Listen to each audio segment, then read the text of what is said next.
Hello, you beautiful people. So today it's chemical reaction engineering time, and we are still struggling or simulating our semi-batch reactors. The reaction that we had was, let me put to laser pointer. The reaction that we had was this this esterification with a consecutive reaction where your monoester, your wanted product, is consumed again. And so this is the reaction that we want, and this is the unwanted side reaction or consecutive reaction. Here we had the approach for two reaction rates, and the question was, yes, what shall we do? What can we do with our reaction rate? How can we make sure that this is bigger than this? And the task was to simulate it for 3 operations.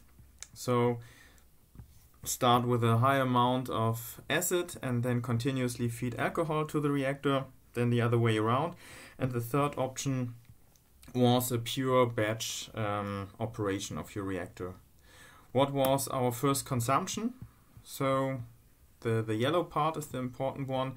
We said if we want to have a high reaction rate here, so alcohol is in both cases you will find, but if you want to have a high reaction here, you have to start with a high amount of your acid and a low amount of your alcohol. And low amount of alcohol means you have to feed it continuously to the reactor and start in the beginning with a high amount of your acid. So acid charge at the beginning, alcohol continuously feed to the reactor. Okay, that what we had in lecture 4. Let's have a look at the results. So this is your setup 1, and here we started with the acid. The acid was charged at the beginning, and then it's going down continuously since it's the educt, and your alcohol is charged over the 5 hours. So I zoomed in here. So here you can see our solvent concentration. It's not changing, but I then just zoomed into this here that you see a little bit more, and you can see that this is the production of our wanted monoester. I put it here in a thicker red line, and the end concentration is about 0.988 kilomoles per cubic meters. I think the people who handed in the results, they all looked quite close, but some of you didn't get the feeding time of 5 hours correctly. So you have to make sure that this is that this stops, or the feeding stops at 5 hours. Okay, then the next option was to start with a high amount of alcohol and continuously feed the acid to the reactor. This is setup 2, and then you can see that it looks quite different. So your amount of monoester is lower, it's only 0.785, and you can see that your diester is produced rather fast. So you have here a high concentration, and it even starts here at the beginning. Okay, and then the third setup was the batch reaction. So you start with the same amount of alcohol and acid in your reactor, and then the concentration profiles look like this, again for a simulation time of 6 hours. Okay, additionally I put here the reaction rates. I used the same scaling, so everywhere the reaction rate maximum is 1.6 kilomole per cubic meters per hour.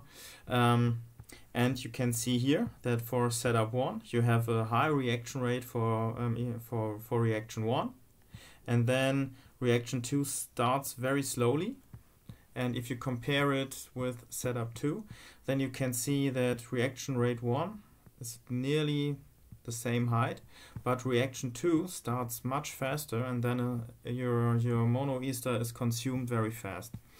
And here for your batch reaction you can see that you start with a very high value of more than 1.6, And yeah, this is how it looks like. I put here some additional value that you should calculate. Your end concentration of your monoester is, so it's this setup 1 and 3 is in the range of 1, and reaction 2 is significantly below it. And here you can see the reaction.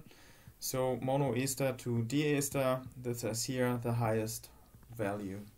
Okay, and then I ask you a question.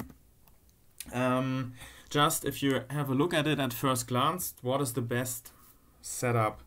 And if you just look at these figures here, you would say, okay, I have a rather high concentration here, and I have a good ratio of my two components. So maybe setup 1 should be the best idea to run this production.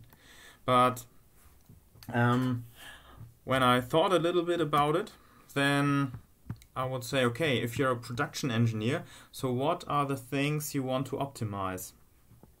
And what you want to have is a high production with a high selectivity in a short time. And I think you also have to stress the short time. So in the end, you always want to make money, so you want to produce as much as you can. And for this, short time is a very important aspect. And if you just look at your ratio of your monoester to diester concentration, then it's not just enough or not sufficient to just say, okay, let's have a look at this value and then say, I just define this is my optimum value. But you have to make sure that you optimize your, in the end you want to optimize your money you get from your operation, your reactor.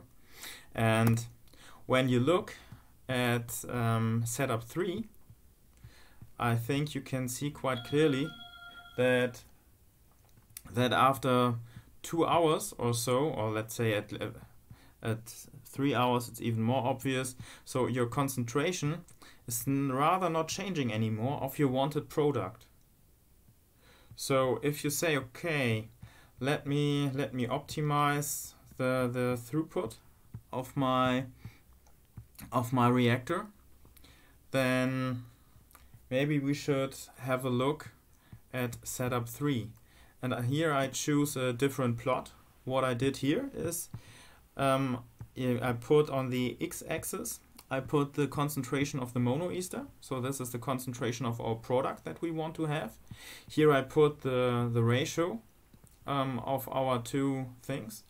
So if you just look at your ratio, you would start after a very short time, because you can see that in the beginning you already have your monoester but nearly no diester. So if you just look at the ratio, then you would start very early in the process.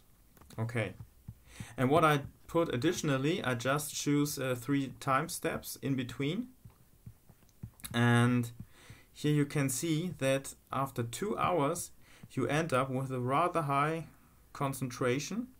You have a good ratio of your monoester and your diester. And yes, so here you can see that this is you in a rather short time you arrive at good values for your reactor. Then have a look at setup 1. So if you just look at the ratio, then you would say, okay, setup 1 could also be a good option. But here you can see that after 2 hours, your concentration is rather low.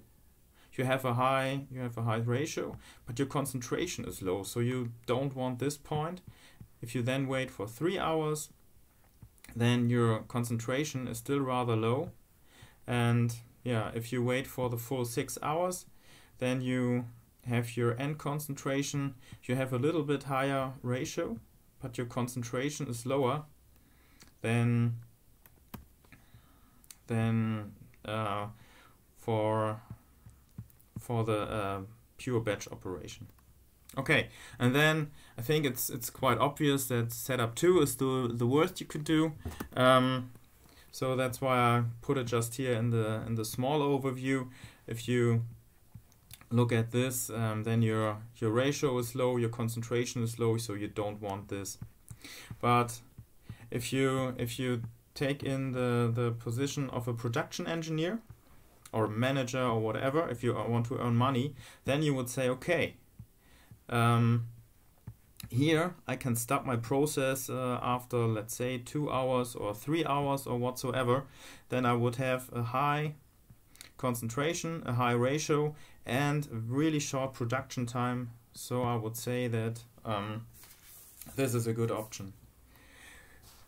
Okay, this is what I wanted to show you, that if you just read the book by Mr. or Professor Müller-Erlwein, from who I took this example, maybe you would end up with the idea that your best thing you could do is use the setup 1, because this is semi-batch operation, it gives you good values. But I would say if you want to optimize your amount of money, then choose setup 3, so pure batch reaction.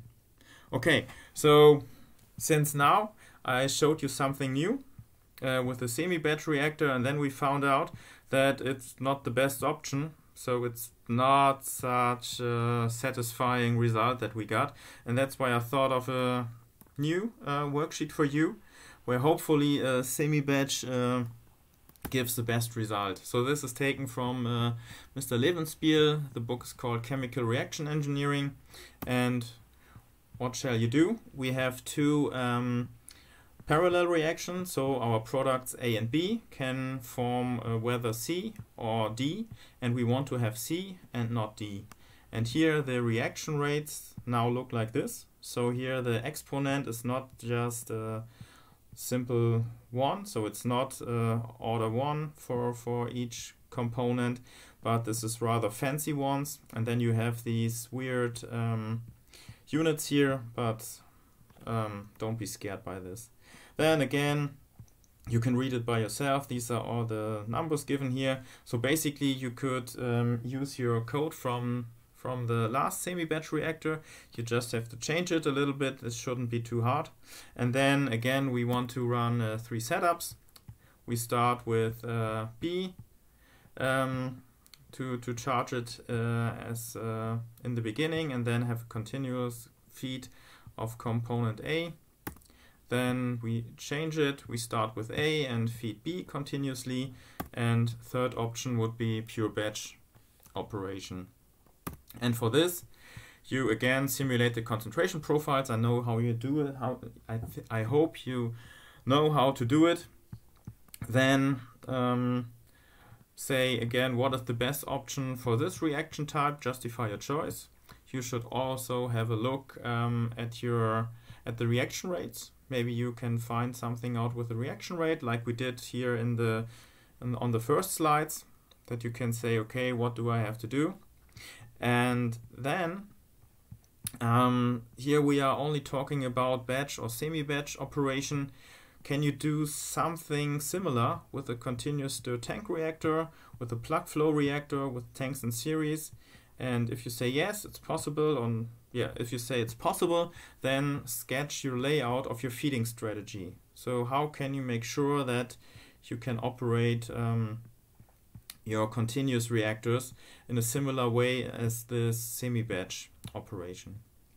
Okay, if you have questions, you can email me, or I don't know.